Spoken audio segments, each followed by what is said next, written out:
यह कहानी उस महान कहानी का एक छोटा सा अंश है जिसे हम महाभारत कहते हैं। इतिहास जब भी सबसे सूरमा योद्धा का नाम लेगा तो वो होगा कृष्ण के चाहते अर्जुन का। लेकिन वही इतिहास ये भी जानता है कि एक और योद्धा भी था जिसके बाणों में अर्जुन को टक्कर देने की ताकत थी। वो योद्धा था सूर्यदेव का पुत्र कर्ण, जो सूर्यदेव के दिए हुए कवच और कुंडल के साथ जन्मा था।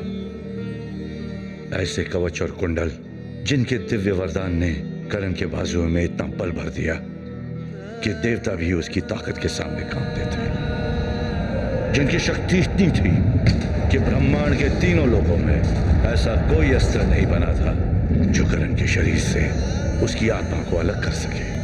क्योंकि जब तक सूर्य देव का आशीर्वाद सूर्य की किरणें या चंद्रमा की रोशनी बनकर कवच और कुंडल को शरण दे रहा था, उनका पुत्र अमर था।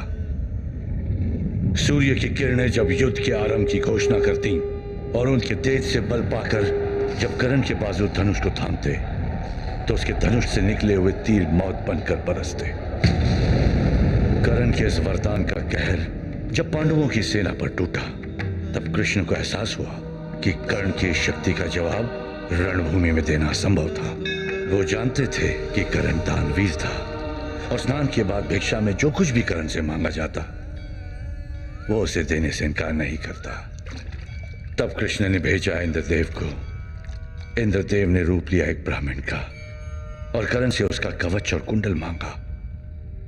इंद्रदेव की ये चतुराई कर्ण ने पहचान ली, लेकिन फिर भी उस दानवीर ने उन्हें कवच और कुंडल देकर महाभारत के युद्ध की काया पलट दी।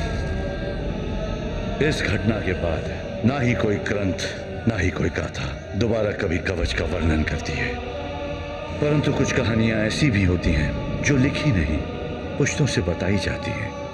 और ऐसी ही एक कहानी ये थी कि स्वर्ग तक जाने से पहले इंद्रदेव ने धरती पर हिमालय के पर्वतों में एक समाधि बनाई जहां कर्ण का कवच और उसके कुंडल हमेशा के लिए रख दिए गए।